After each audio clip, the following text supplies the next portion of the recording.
guys, it's Frankie from Frankie Tech.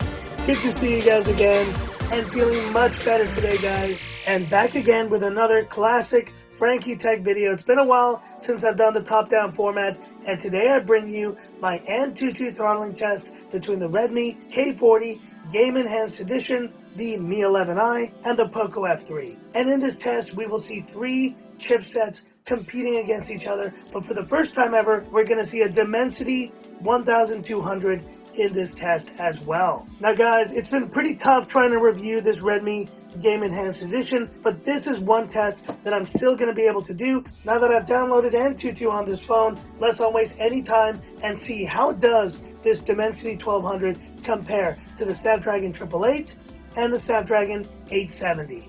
Let's have a look.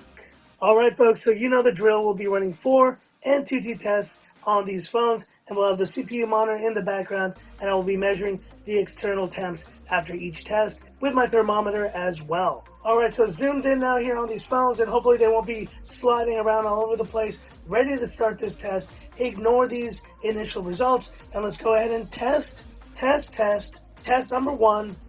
Here we go.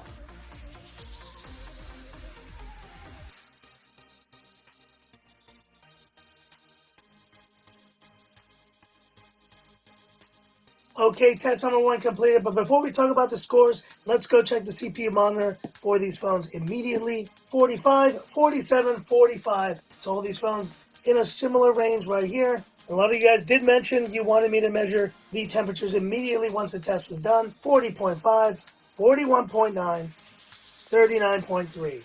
And so now looking at the results, 606,777 and 668. So take these scores as the benchmark, and now let's go ahead right into test number 2. It's around 24 degrees in this room, and they're starting to slide, guys. They're starting to slide. Let's go right into it. Test number 2 on these phones. Here we go.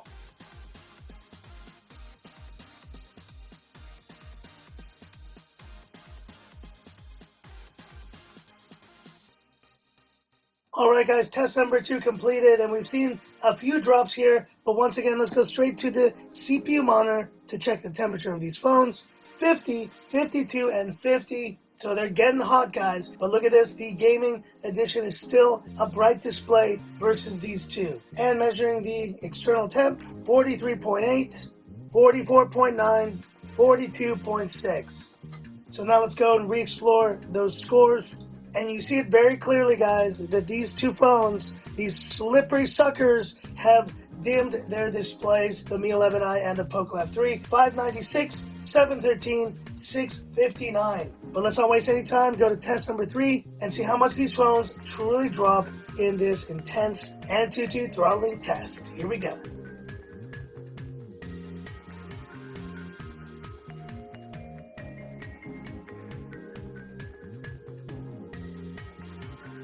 Alright, test number 3 completed, and once again, straight to CPU monitor. Here we go. 53, 53, 50. So these chipsets are all handling it. They're not getting too hot, but they definitely are dimming the displays on these phones, while the game edition is not.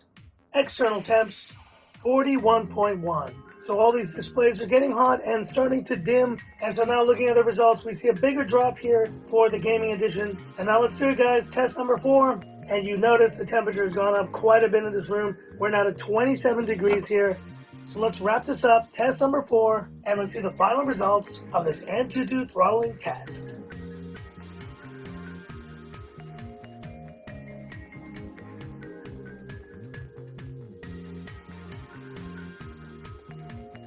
Okay, test number 4 completed, and once again, straight to the CPU monitor to check the temperatures. 53, 55, 51. So the gaming edition got the hottest, and now finally, it has dimmed its display. Final external measurement, 47.9, that's pretty hot.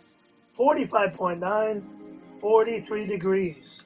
So the Poco F3 has definitely stayed the coolest of the bunch. And there we see the final scores, and a pretty shocking result here on the K40 Gaming Edition. Somehow, it has jumped up quite a bit, while the Snapdragon 888 in the Mi 11i has dipped quite a lot. But you know what? The most steady of all these is definitely being the Poco F3. But let's talk about these final results and get to it. So here we go, guys, the final verdict in this test, and this slippery Mi 11i has been going all over the place. But here we go, guys, an interesting result here, but in third place, it's crystal clear which phone came in last, and that is none other than the Mi 11i. With the Snapdragon 888, this phone dipped over 100,000 points, the only phone to do so, and it also did get pretty hot as well. But you know what, the temperatures weren't the concern here. It was more the drop in score. And of course, looking at the battery, and the battery also dipped to 77%, so a 23% drop for this phone. And it just proves to me, guys, the Snapdragon 888 does power up quite a bit, but eventually does throttle. It just can't stand the heat. And in second place, this was a close one because this gaming edition did something that very few phones rarely do. But you know what? It's a really solid second place for this Poco F3. And considering this phone dipped only 13,000 points, 85% battery, which means a 15% drop compared to 23 on this phone, I think this is a solid score, and this easily would be a winning result for this phone if it was not for the absolutely ridiculous result of this K40 gaming edition. I'm not exactly sure what to say about these results, but all I can tell you is that on test number 4, we got the highest score of all the 4 scores for this phone. And this gaming edition actually increased its final score by 60,000 points. Now the battery drain was a little bit more significant, but still not too bad, to 82% by the end of the test. And so your winner of this Antutu throttling test is the Redmi K40 Game Enhanced Edition.